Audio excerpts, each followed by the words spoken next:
लेकिन मैं याद करता हूँ कि हर साल हम में से हर एक शख्स जब नए साल में प्रवेश करता है तो कुछ न कुछ ख्वाहिशें, कुछ इरादे खुदा के सामने रखता है। और आपने भी जब नए साल में प्रवेश किया तो कुछ न कुछ खुदा से मांगा है। कुछ लोग जिस्मानी और दुनियावी चीज़ों पे ज़्यादा फोकस रखते हैं, कुछ लोग आत्मिक जीवन पे बहुत फोकस रखते हैं, लेकिन हम कुछ ना कुछ ज़रूर मांगते हैं। और पिछले वर्षों में भी खुदा से हमने बहुत सारी चीज़ें मांगी हैं और मुझे यकीन है कि खुदा ने हमें दी हैं। बहुत सारी चीज़ें खुदा ने हमारी कबूल की और हमें खुदा ने वो चीज़ें दी हैं जिससे हमारे घर भर गए। अगर आप जो उम्र में बड़े हैं अपनी ज़िंदगी पर ध्यान दें तो आज के 20, 25, 30 साल पहले हम साइकिल पे चलते थे, फिर हमारे पास स्कूटर आ गए। स्कूटर के बाद अब हमारे घरों में 4 व्हीलर आ गए हैं। तो तरक्की हो रही है। पहले हाथ के पंखे हुआ करते थे, फिर टेबल फैन आ गया, फिर कूलर आ गया, अब हमारे घरों में एसी लग गए हैं। तो हम इन चीज़ों से जो हमारे को मिल रही हैं हम उससे खुश हैं।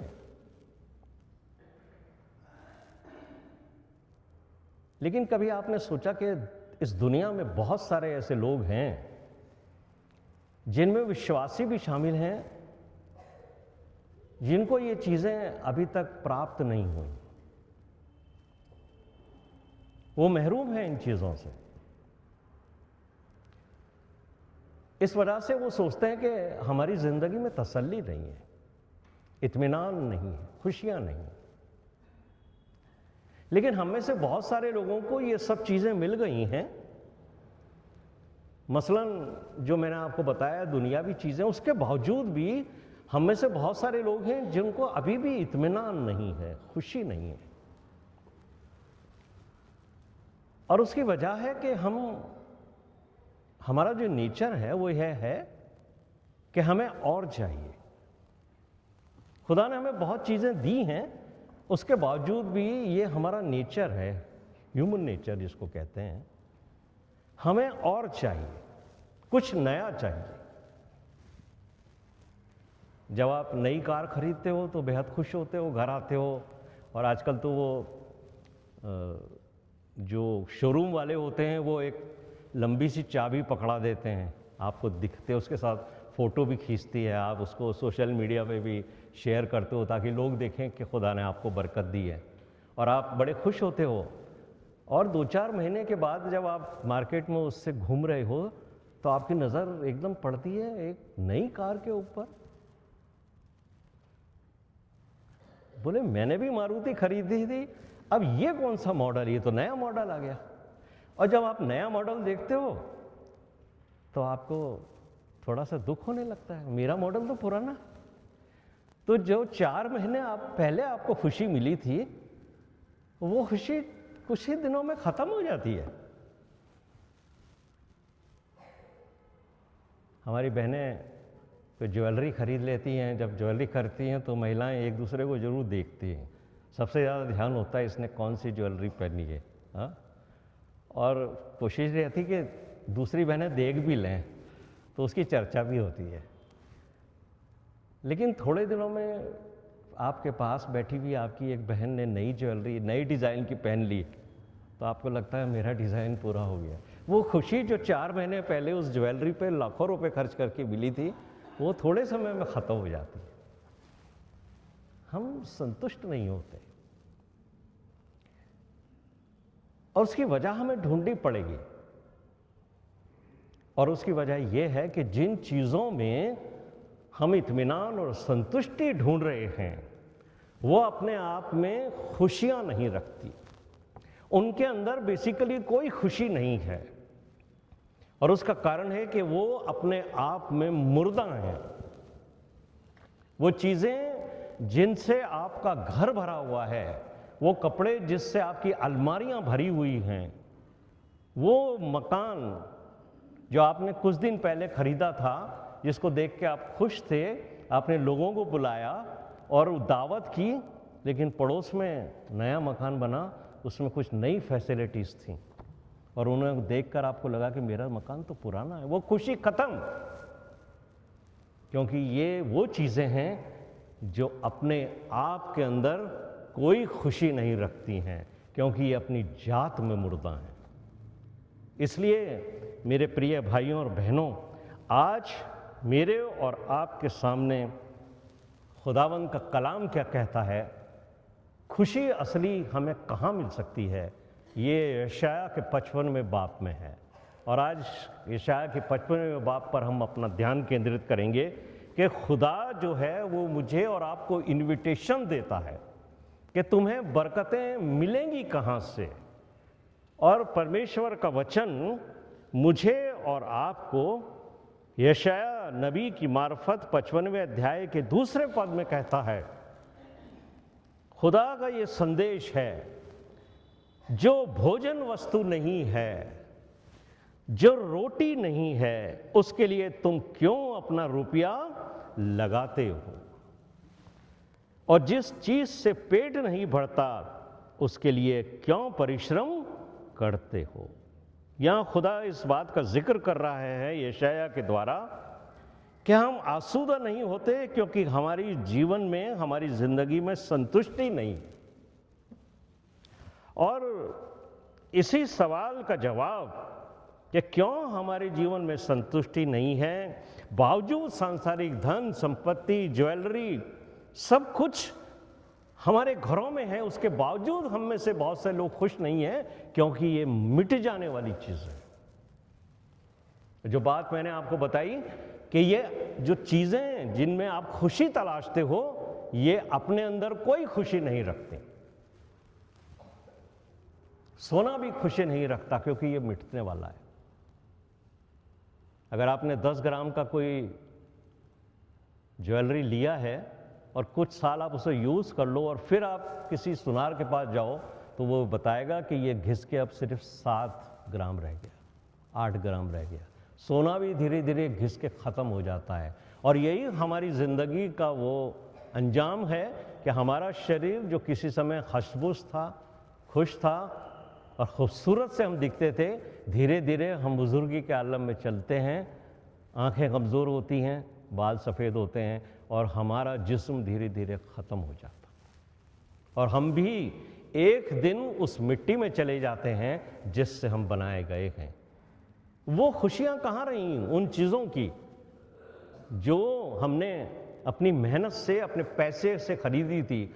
इसलिए खुदा का कलाम कहता है कि उन चीज़ों में तुम अपना पैसा क्यों ज़ाया करते हो जो तुम्हें ताकत नहीं दे सकती, जो रोटी नहीं है। उनमें जिंदगी है, रोटी में जिंदगी है। और क्या कहा था यीशु मसीह ने, जीवन की रोटी।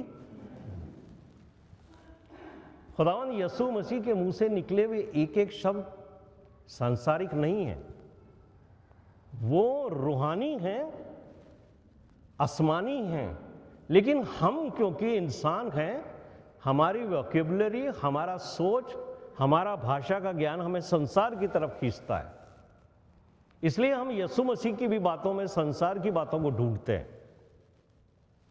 यशाया यही मुझे और आपको कह रहे हैं। पहले उन्होंने इस्राएल को कहा और खुदावंद यीशु मसीह ने हमसे बात की। यशाया कहते हैं, तुम अपना रुपया पैसा क्यों उन चीज़ों पे लगाते हो जो रोटी नहीं है, जो समाप्त हो जाएगी, जिसमें हमेशा की खुशी नहीं दे सकती। फिर हम सवाल उठता है, फिर हम खुशी आखिर पाएंगे कहाँ पर, कहाँ मिलेगी हमें खुशी। और जब हम इस नए साल में आगे बढ़ रहे हैं तो मुझे और आपको उन चीज़ों पर ध्यान नहीं करना है जो पिछले सालों में हमारे घरों में आ गई हैं, जिसमें हम खुशी तलाश कर रहे हैं, जिससे हमें लगता है कि हमारे घर भर तो गए हैं, लेकिन बावजूद उसके वो हमें खुशियां नहीं दे रहे। उनको साइड में रख दीजिए। जिन चीज़ों से को आपने हासिल कर लिया है, या जिन चीज़ों की लिस्ट आपने इस साल खुदा को पकड़ा दी हो पहली तारीख को कि इस साल खुदा ये बरकतें तू मुझे दे देना, उन सबको एक तरफ रख दीजिए, भूल जाइए उन बातों को। आज हम इस नए साल के पहले महीने के अंदर खुदा के कलाम पर गौर करेंगे, क्योंकि खुदा क्या फरमाता है, तुम मेरी ओर कान लगाओ। यशाया क्या कहता है, खुदा का वचन कहता है, खुदा कहता है मेरी ओर कान लगाओ। यशाया का 55वां अध्याय उसके पहले पद में क्या लिखा है, हे सब प्यासों लोगों पानी के पास आओ। ये है एक इनविटेशन, और ये इनविटेशन मुझे और आपको खुदा की तरफ लौटने का एक न्योता देता है। सारी दुनिया के लिए है, ये सिर्फ उस समय के लोगों के लिए नहीं है जिनको यशाया ने लिखा था, बल्कि ये मेरे और आपके लिए भी है। ये एक इनविटेशन है खुदा की तरफ से कि हे सब प्यासों मेरे पास आओ, तुम सब कुछ खर्च करके भी जो हासिल नहीं कर पाए हो, अब मेरे पास आओ। और ये इनविटेशन खुदा की अपनी कौम इस्राएल के लिए नहीं, बल्कि हमारे लिए भी है जो जेंटाइल्स हैं, जो नए जाति से आए हैं। और यशाया ने उनसे कहा, लेकिन मुझसे और आपसे तो खुदावंद यीशु मसीह कहता है, यशाया का 55वां अध्याय उसका 3रा पद, खुदा कहता है तुम मेरी ओर कान लगाकर मेरी सुनो, कान लगाओ। तो यीशु मसीह बार बार कहते हैं जिसके सुनने के कान हो वो सुन ले। यशाया के द्वारा खुदा कहता है मेरी ओर कान लगाओ, मेरी सुनो, मेरे पास आओ, सब बातों से ध्यान हटाकर मेरी सुनो। हे सब प्यासों पानी के पास आओ। ये पानी मुफ्त है, जिसके पास रुपया नहीं है वो भी आओ, ये दावत है मेरी तरफ से। खुदा कहता है हे प्यासों, उन चीज़ों में जो फानी हैं, मिट जाने वाली हैं, उनमें तुम अपनी प्यास तलाश करते हो। खुदा का वचन कहता है मेरे पास आओ। ये मेरे और आपके लिए दावत है, इनविटेशन है। और पानी की जो भविष्यवाणी यशाया ने की है, उसको हमारे नजात दहिंदा खुदावंद यीशु मसीह ने पूरा किया। खुदावंद यीशु मसीह ने इसे पूरा किया है। रिविलेशन चैप्टर 22 वर्स 17, प्रकाशित वाक्य 22 अध्याय उसके 17वें पद में यीशु मसीह ने कहा है, जो प्यासा है वो आए, और जो कोई चाहे वो जीवन का जल सेंत में ले। जीवन का जल, सेंत में का मतलब होता फ्री, मुफ्त में आपको मिलेगा। ये कौन सा पानी है जिसकी बात यशाया ने कही है, और वो कौन सा पानी है जिसकी बात यीशु मसीह कहते हैं। यीशु मसीह ने उस सामरी, ये अभी जो आज हमने यूहन्ना का अध्याय पढ़ा 4, हमारे भाई साहिल ने इसको पढ़ा आपके लिए। ये सामरी स्त्री की घटना है जो आपने कई बार पढ़ी, और आज हम इसको दूसरे दृष्टिकोण से देखते हैं। जो सामरी औरत यीशु मसीह के पास आई है, वो यीशु मसीह से एक बात करती है कि तू यहूदी होकर हम सामरी, मुझ सामरी स्त्री से पानी मांगता। यहूदी लोग जो थे वो सामरी लोगों को तुच्छ समझते थे, नीचा समझते थे, अपने से हल्का समझते थे, घमंड था उनके अंदर। हम परमेश्वर के लोग हैं और जो दूसरे लोग हैं वो कुछ नहीं है हमारे सामने, हम अब्राहम की औलाद हैं। और आज भी मसीहों के अंदर भी इस तरीके के हालात हैं। कई लोगों को ये आत्मिक घमंड है कि मुझे बाइबल बहुत ज़्यादा आती है, मुझे बाइबल का ज्ञान बहुत है, मेरे पास जो व्यक्ति बैठा है उसको कुछ नहीं आता। मेरे प्रिय भाइयों और बहनों, किसी को किसी भी दृष्टिकोण से हल्का और तुच्छ ना जाने। यह सामरी स्त्री को बड़ा ताज्जुब है कि ये पुरुष जो है वो यहूदी है, और मुझसे, जो मैं एक सामरी औरत हूं, मुझसे पानी मांग रहा है। और यीशु मसीह ने क्या बताया उसे, अगर तू ये जानती कि वो कौन है जो तुझसे पानी मांग रहा है, तो तू उससे जीवन का जल मांगती, और वो तुझे जीवन का वो जल देता जिसको पीकर फिर तू कभी प्यासी ना होती। यही बात यीशु मसीह ने अपने प्रकाशन में यूहन्ना को लिखाई, प्रकाशित वाक्य का 21वां अध्याय उसका 6वां पद। यीशु मसीह कहते हैं, मैं अल्फा और ओमेगा हूं, आदि और अंत हूं। मैं प्यासे को जीवन के जल के सोते में से सेत में पिलाऊंगा। मैं ही हूं उन प्यासों को जो जीवन के जल की ख्वाहिश रखते हैं, अगर वो मेरे पास आए तो सेत में पिलाऊंगा फ्री।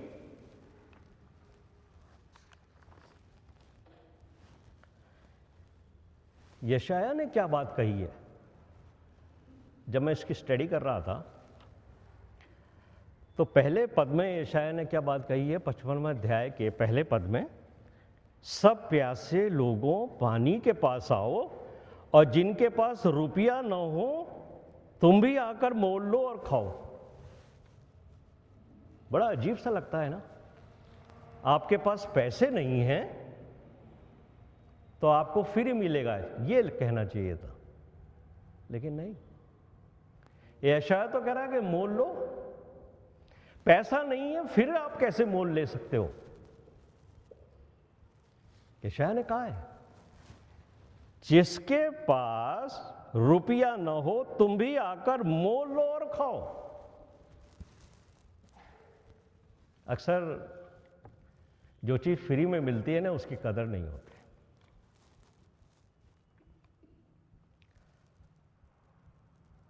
कुछ साल पहले मेरी वाइफ को और मुझे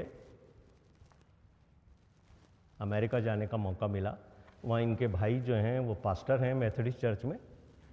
उनका बेटा जो है वो भी यूनाइटेड मेथोडिस्ट चर्च केंटकी में पास्टर था उस समय। वो हमें अपने चर्च को दिखा रहा था और ये क्रिसमस का मौका था। तो चर्च बिल्डिंग के नीचे की तरफ एक बहुत बड़ा हॉल था, वो हमें वहाँ ले गए क्योंकि उस समय वाइट गिफ्ट का समय था। तो उसने हमें बताया कि वाइट गिफ्ट का डिस्ट्रीब्यूशन हमारे यहाँ हो रहा है।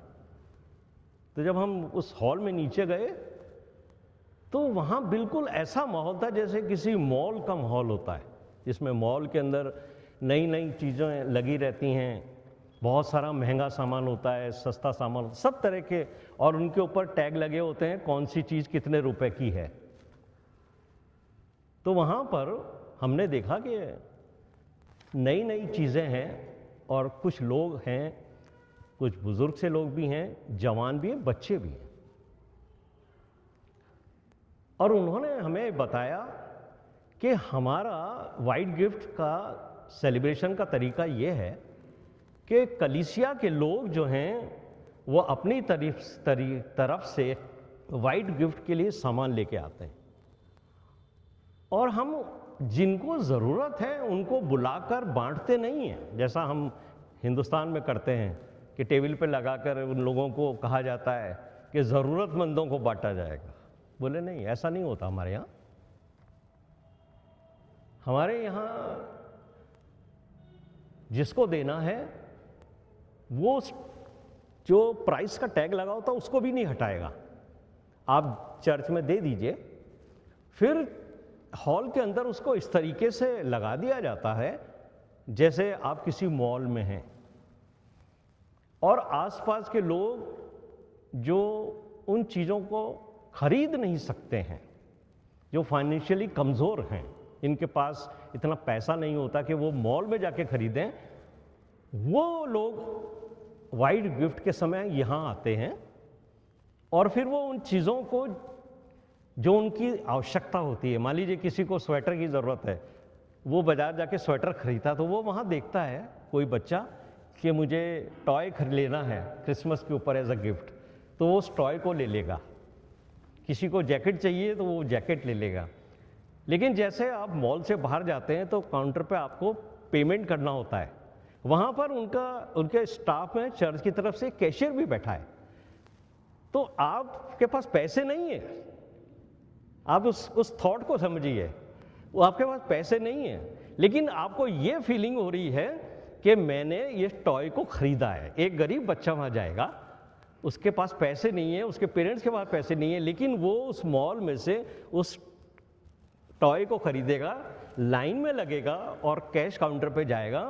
कैश काउंटर पे जाके वो बताएगा कि मैंने ये खरीदा है, लेकिन उसको बकायदा रिसिप्ट मिलेगी, लेकिन उससे पेमेंट नहीं लिया जाएगा, बल्कि उसके अंदर जो रिसिप्ट होगी उसमें लिखा जाएगा क्रिसमस गिफ्ट, प्रभु की तरफ से तुम्हारे लिए क्रिसमस गिफ्ट है। उसको ये फीलिंग होगी कि मैंने इसको खरीदा है, और वो खुशी खुशी उस रिसिप्ट को भी लेके अपने घर जाएगा। What a wonderful. मैं जब इसकी स्टडी कर रहा था तो मैंने कहा क्या तरीका लोग खुदा के हुक्म को अपनी ज़िंदगी में बताने के लिए करते हैं, और वो फीलिंग उस बच्चे को कभी नहीं होगी या उस व्यक्ति को कि मेरे पास कुछ नहीं है, लेकिन खुदा के लोगों ने उसका दाम चुकाया। मेरे प्रिय भाइयों और बहनों, यीशु मसीह ने ये बात कही है कि तुम्हारे अंदर कलाम की अगर प्यास और भूख है तो तुम मेरे पास आओ, लेकिन मुफ्त नहीं मिलेगा, उसका दाम मैं चुकाऊंगा। तुम्हारे मन में प्यास होनी चाहिए। दुनिया की हर चीज़ों की हमारे मन में प्यास है, ख्वाहिश है, लेकिन खुदा के कलाम की प्यास मेरे और आपके जीवन में कितनी है ये हम और खुदा जानता। इसलिए यशायाह कहता है, ओ सब प्यासे लोगों पानी के पास आओ, और जिनके पास रुपया ना हो तुम भी आकर मोल लो और खाओ। और अगर प्यास होगी तो आप यीशु मसीह के पास पहुंच जाओगे। वो कहते हैं कि जो प्यासा होता है वो पानी ढूंढ लेता, वो कुआं ढूंढ लेता है कि कहाँ है। और ये प्यास ऐसे नहीं होती है। अगर आप दौड़ के जाओगे, भागोगे, तब आपको आपके अंदर से पानी बर्न हो जाएगा, तब आपको जो प्यास लगेगी वो वही व्यक्ति महसूस कर सकता है जो बहुत प्यासा होता है। साइंटिस्ट बताते हैं कि 60% हमारे बॉडी में पानी ही होता है। आप खाना खाने के बगैर रह सकते हो, आप भूखे रह सकते हो, फास्टिंग कर सकते हो, कुछ महीनों तक, कुछ दिनों तक, हो सकता है महीने तक भी रह लो आप, लेकिन पानी के बगैर आप कुछ दिन भी नहीं रह सकते, क्योंकि पानी की जो तड़प है वो आपको पानी की ओर खींच के लेके जाएगी। और मुझे और आपको जब तक खुदा के कलाम की प्यास नहीं होगी, हम कितने भी सरमन सुन लें। जिंदगी में हमने बहुत सरमन सुने हैं, बहुत कन्वेंशन अटेंड करी हैं, लेकिन अगर प्यास नहीं है वो सिर्फ सुने हैं। इसलिए खुदावन यीशु मसीह ने उस औरत से, जो सामरी स्त्री थे, उससे कहा था, अगर तू जानती कि तू किससे पानी मांग रही है या कौन तुझसे पानी मांग रहा है, तो तू उससे मांगती और वो तुझे जीवन का जल देता, जिससे पाकर फिर तू कभी प्यासी नहीं होती, बल्कि तेरी जिंदगी में वो पानी वो काम करता कि वो एक सोता बन जाता। और सोता अपने लिए नहीं होता, वो दूसरों के लिए आशीष बन जाता है। यीशु मसीह ने क्या कहा था यूहन्ना का 7वां अध्याय उसके 37वें पद में, यदि कोई प्यासा हो तो मेरे पास आए और पिए। यीशु मसीह वो जल देना चाहता है मुझे और आपको, लेकिन हमारे अंदर प्यास तो हो पहले। और अगर उस पानी की प्यास होगी तो हम उस पानी की प्यास से तड़पने लगेंगे। अगर हमारे अंदर वचन की भूख होगी तो हम तृप्त किए जाएंगे। यीशु मसीह ने कहा था, धन्य है वे जो भूखे हैं, वो तृप्त किए जाएंगे। ये रोटी की बातें नहीं है। यीशु मसीह ने 5000 को रोटी खिला दी तो लोग उसके पीछे इसलिए घूमने लग गए कि ये रोटियां खिलाने वाला आदमी है। नहीं, यीशु मसीह रोटी खिलाने की बात नहीं करते हैं। यीशु मसीह मुझे और आपकी आत्मिक भूख को और आत्मिक प्यास को मिटाने की बात करते हैं। बशर्ते हमारे अंदर वो भूख और प्यास हो। खुदा की तड़प अगर हमारे अंदर नहीं है ना,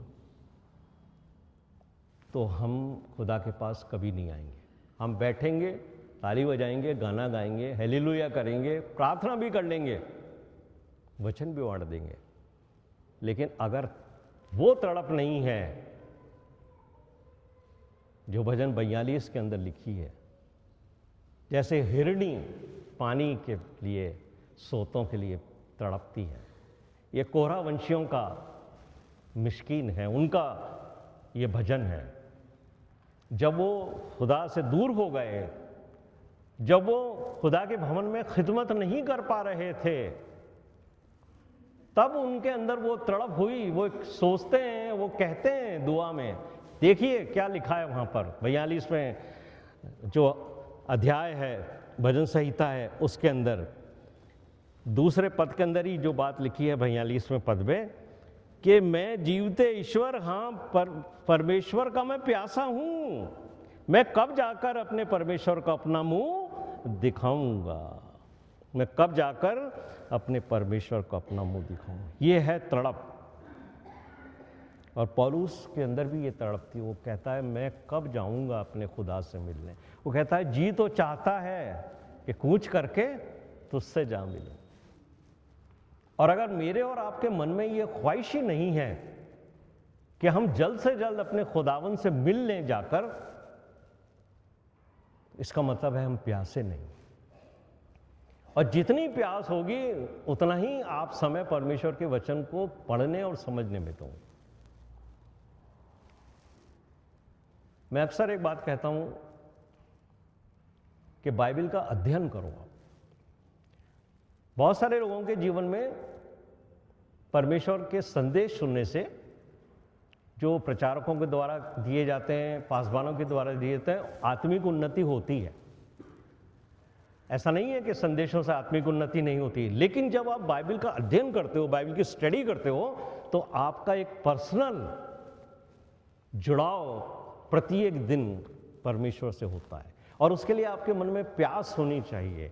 और फिर आप ज़्यादा से ज़्यादा समय इस वचन की संगति करते हो तो परमेश्वर आपसे बात करता है। जितना प्यासा होगा इंसान उतना ही पानी पिएगा। कभी तो हम आधे गिलास से ही संतुष्ट हो जाते हैं, कम प्यास होती है, लेकिन जब ज़्यादा प्यास होती है तो 2 गिलास पानी भी पी लेते हैं, फिर भी मन करता है कि एक और गिलास ले लें। ये प्यास पर डिपेंड करता है मेरे प्रिय भाइयों और बहनों।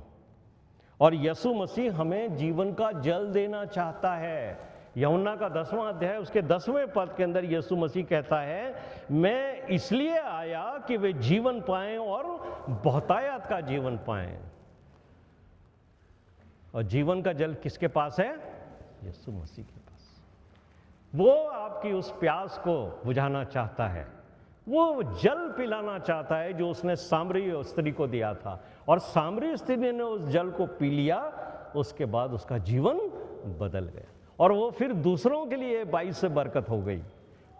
और जाकर वो लोगों को गांव से बुला लाई और कहने लगी कि मैंने उस जल को पिया है, देखो मैं फिर वैसी ही नहीं रही जैसे मैं पहले थी, मैं तो बिल्कुल बदल गई हूं, आओ देखो तुम भी मिलो, ये है जीवन का जल देने वाला।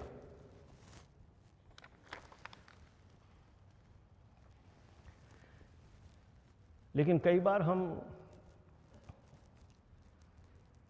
यीशु मसीह की बातों को समझ नहीं पाते। निकोदेमुस के बारे में कहा जाता है वो बहुत ही आलिम इंसान था।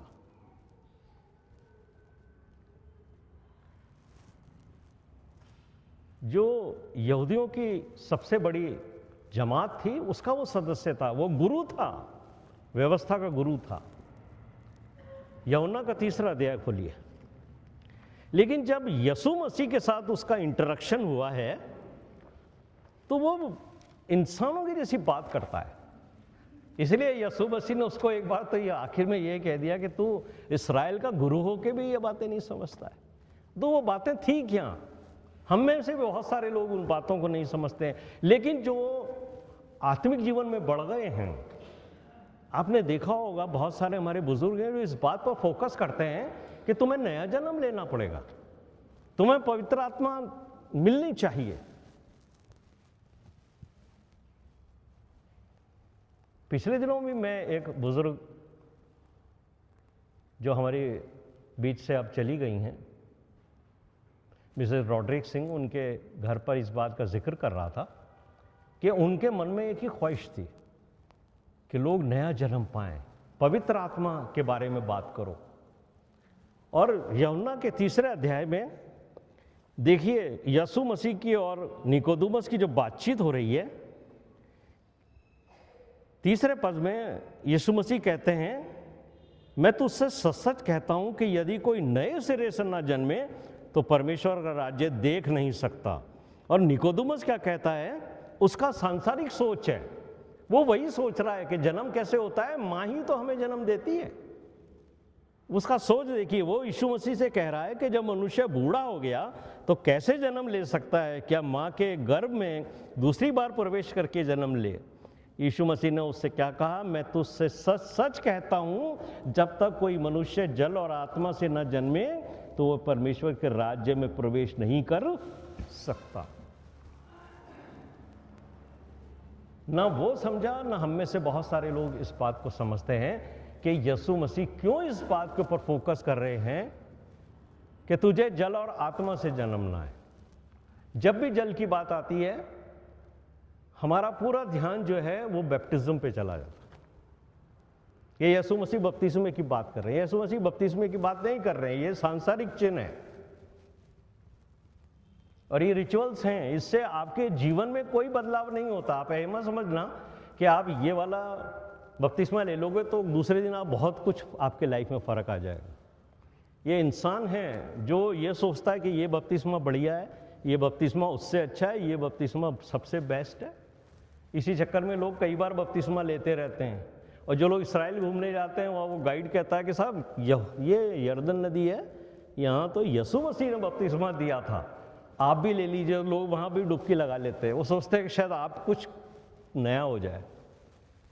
इनसे कुछ नहीं होता, क्योंकि पवित्र आत्मा आपको शन्य शन्य चेंज करती है।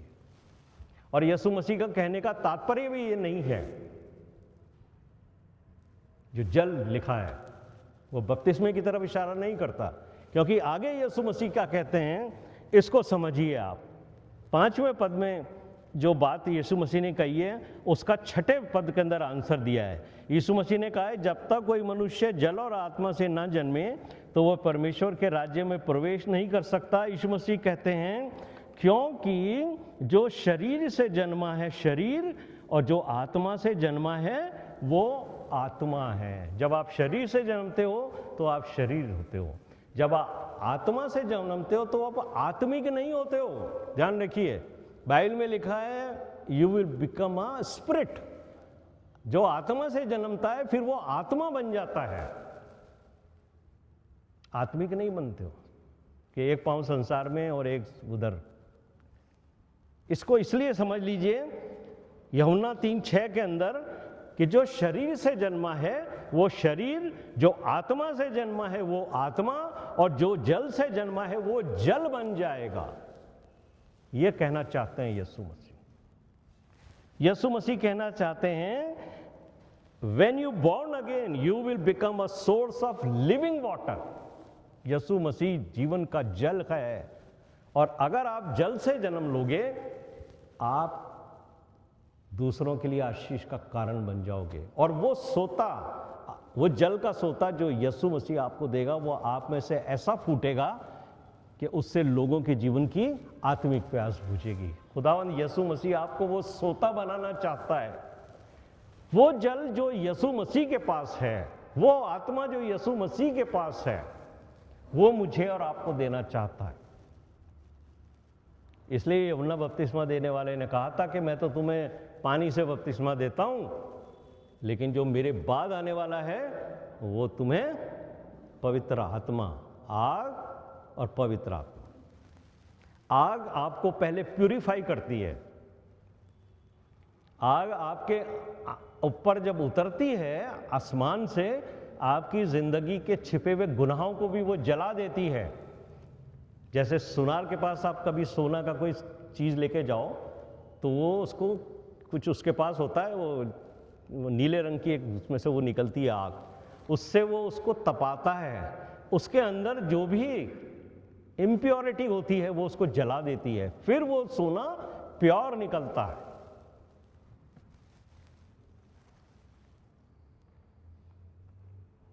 इसलिए जब आप यीशु मसीह के पास आते हो तो पहले आत्मा से जन्मने से पहले आग आपको जलाती, प्यूरिफाई करती है, उसके बाद आपको होली स्पिरिट का बैप्टिज्म मिलता है। तो होली स्पिरिट का बैप्टिज्म ही नहीं मिलेगा आपको, बल्कि यीशु मसीह कहते हैं जो जीवन का जल मेरे अंदर है वो मैं तुम्हें इसलिए देना चाहता हूं ताकि तुम्हारे जीवन से वो जल की धाराएं बह निकलें। इसीलिए दाऊद ने कहा था मेरा प्याला उमड़ रहा है। और मेरी तो यही दुआ है कि हम जितने भी लोग हैं इस कलीसिया से ताल्लुक़ रखते हैं, वी आर अ फैमिली, हम एक परिवार हैं और हमारे सबके अंदर से जीवन का जल उमड़ना चाहिए, इतना उमड़ना चाहिए कि लोग जो यीशु मसीह को ढूंढते हैं वो हमारे जीवन से तृप्त हों उस जल से जो यीशु मसीह ने हमारे अंदर इसलिए दिया है कि हम कुरियर वाले के जैसे उस शख्स के घर तक ले जाएं उसको, जिसको उसकी ख्वाहिश है, जो चाहता है, जिसके अंदर वो प्यास है। इसलिए यीशु मसीह ने उस सामरी स्त्री से कहा था यूहन्ना के 4 अध्याय के 14वें पद में, जो कोई उसमें से पिएगा जो मैं उसे दूंगा फिर वो अनंत काल तक प्यासा न होगा, वरन जो जल मैं उसे दूंगा वो उसमें से एक सोता बन जाएगा जो अनंत जीवन के लिए उमड़ता रहेगा। इस नए साल में आपने क्या मंसूबे बांधे? दुनियावी चीज़ों की ख्वाहिशें रखी हैं या आप दूसरों के लिए आशीष का कारण होना चाहते हैं? क्या आप खुदावंद यीशु मसीह से आपने ये मिन्नत की है कि खुदावंद मुझे भी एक ऐसा सोता बना दे, मुझे भी जला दे, मेरे अंदर से भी कुछ वो लौ निकले? और किसी बुजुर्ग ने कहा है कि एक दिए से हजारों दिए जलाए जा सकते हैं। एक दिए की रोशनी कम नहीं होती, उससे कई दिए जल जाते हैं। यीशु मसीह जीवन का जल है और वो आपके द्वारा बहना चाहता है। इसलिए यशाया अपने 55वें अध्याय के 6 पद में कहता है, जब तक यहोवा मिल सकता है तब तक उसकी खोज में रहो। अगर आज तक पिछले वर्षों में वो जल मुझे और आपको प्राप्त नहीं हुआ है तो इस साल हम कोशिश करें कि खुदा के पास जाकर उस जल को प्राप्त करें कि हम भी एक सोते में कन्वर्ट हो जाएं। लेकिन जिस दिन आप उस जल को पी लो ना तो घमंड नहीं करना किसी बात का। ये सबसे बड़ा हथियार है शैतान का, जो आत्मिक घमंड हमारे अंदर पैदा करता है। लेकिन खुदा का कलाम मुझे और आपको कहता है कि मुझे और आपको किस चीज पर घमंड करना चाहिए। यिर्मयाह की पुस्तक उसका 9वां अध्याय उसके 23 और 24 पद में यिर्मयाह मुझे और आपको एक बेहतरीन बात कहते हैं, अरे घमंड करो, यहोवा यूं कहता है, बुद्धिमान अपनी बुद्धि पर घमंड ना करे। यिर्मयाह चैप्टर 9 वर्स 23-24, बुद्धिमान अपनी बुद्धि पर घमंड ना करे, न वीर अपनी वीरता पर, परंतु जो घमंड करे वो इस बात पर घमंड करे कि वो मुझे जानता और समझता है। इस बात पर मैं और आप घमंड करें कि हम तो प्रभु को जानते हैं। और जानोगे जब उसके पास जाओगे, पास आप जब जाओगे जब आपके अंदर प्यास होगी, तब आपके जीवन की प्यास बुझ जाएगी। क्या कहता है वो मुझे जानता और समझता है कि मैं ही वो यहोवा हूं जो पृथ्वी पर करुणा, न्याय और धर्म के काम करता हूं, क्योंकि मैं उन्हीं बातों से बहुत प्रसन्न रहता हूं।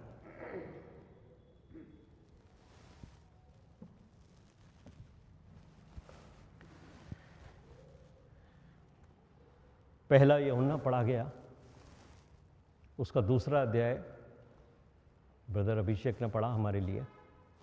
उसको खोलिए, उसके 10 और 11 पद में जो बात लिखी है कि जो अपने भाई से प्रेम रखता है वो ज्योति में। हमें लगता ही नहीं है कि हम अंधकार के जीवन जी रहे हैं, पिछले वर्षों में भी हम ऐसे ही जीते रहे, आते रहे, सुनते रहे परमेश्वर का वचन, लेकिन हमारे जीवन में अगर परिवर्तन नहीं हो रहा है तो आप कहाँ बैठे हो? कोई सांस्कृतिक कार्यक्रम थोड़ी होता है यहाँ पे। परमेश्वर का वचन मेरे और आपके जिंदगी को बदल देता है, और अगर नहीं बदल रहा है तो हम अंधकार में चल रहे हैं। और उसका कारण क्या कहता है वो, कि जो अपने भाई से प्रेम रखता है वो तो ज्योति में रहता है। और हम अक्सर ये बात करते हैं, हम तो अपने भाई से बहुत प्रेम करते हैं। बोले क्यों? बोले गॉड इज लव, बाइबल पे लिखा है खुदा मोहब्बत है, और अगर खुदा आपके अंदर है तो आपके अंदर भी मोहब्बत है, और मोहब्बत बेकाबू होकर उमड़ती है। जिससे आप मोहब्बत रखते हो उसकी ओर आपकी निगाह रहती है और आप खिंचते हो उसकी तरफ। यह मोहब्बत की कशिश है, और खुदा अगर मोहब्बत है तो वो कशिश आपको उसके अंदर महसूस होनी चाहिए कि आप भी उससे जाकर मिलो। और अगर आप उसके साथ चलोगे तो वो ज्योति है, वो आपको अंधकार में नहीं रहने देगा। बल्कि खुदा यीशु मसीह ने पहले तो कहा मैं जगत की ज्योति हूं, और फिर जब जाने लगे तो उन्होंने कहा तुम जगत की ज्योति को। क्यों चाहते हैं खुदा यीशु मसीह कि मैं और आप भी जगत की ज्योति बन जाएं, ताकि दूसरों को हम रोशनी दे सकें। पहले हम तो रोशन हो, और अगर हम रोशन हो गए तो उसका सबसे बड़ा भेद है वो जल, वो जीवन का जल जो यीशु मसीह मुझे और आपको पिलाना चाहता है।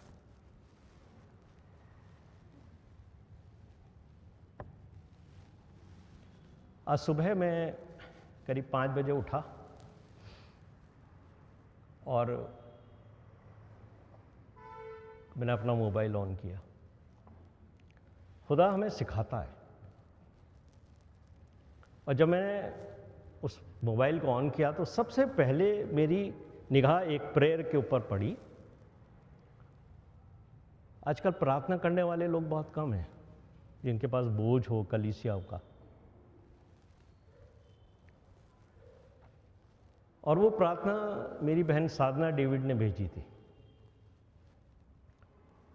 और उन्होंने जिस चीज के ऊपर फोकस किया है, खुदा की आत्मा ने मुझे इस बात के लिए उत्साहित किया कि मैं आपके साथ शेयर करूं इसे।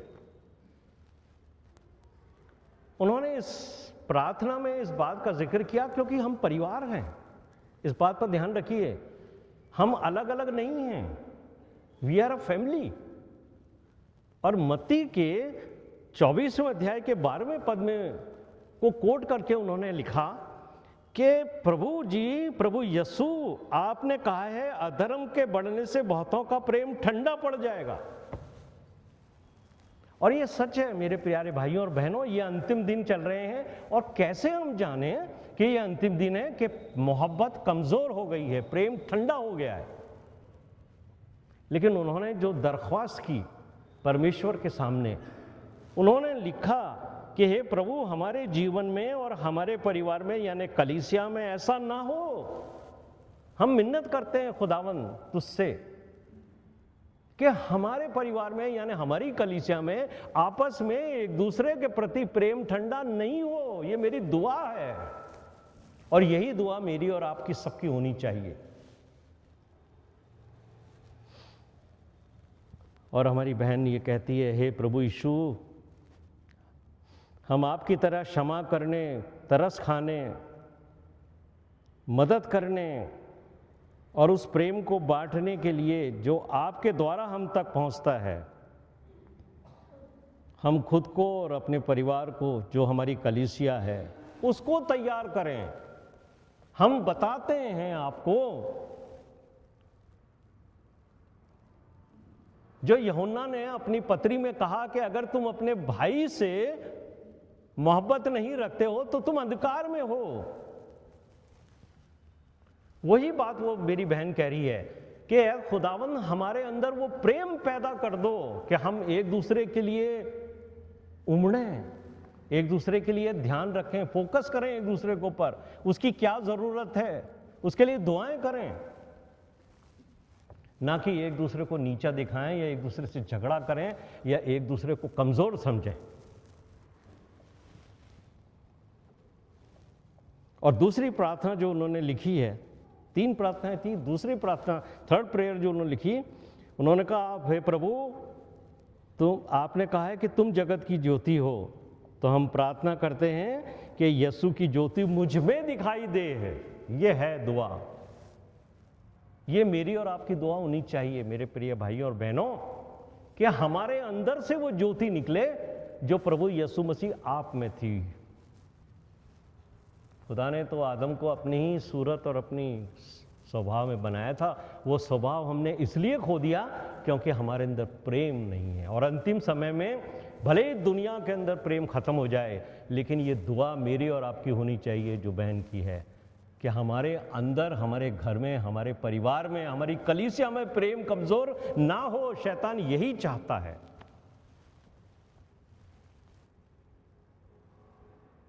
हमें ढूंढना है कहाँ हमारी मोहब्बत कमजोर हो रही है, किन संसार की चीजों की वजह से जिनको हमने अपने भाई बहनों से ज्यादा महत्व दे दिया है।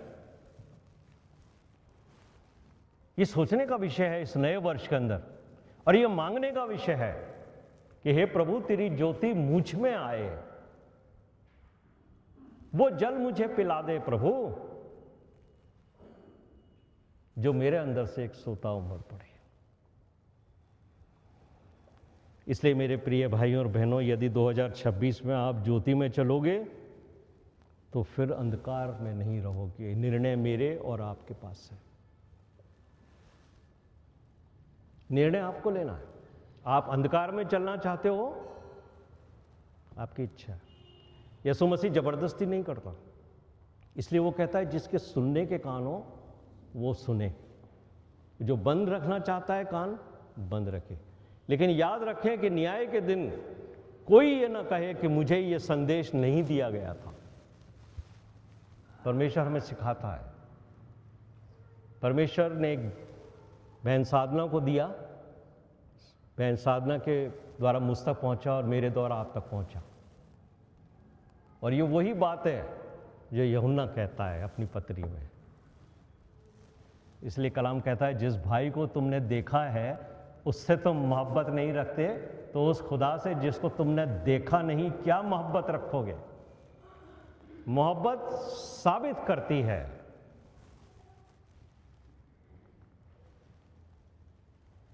ये नया साल आपके सामने है। निर्णय लीजिए, आप अंधकार में चलना चाहते हैं या ज्योति में। आप उस जीवन के जल को पीना चाहते हैं जो यीशु मसीह दे, कि आपके द्वारा लोग उस जल में से पिए, या आप प्यासे रहते हैं उन सांसारिक चीजों के जो अपने अंदर कोई खुशी नहीं रखती।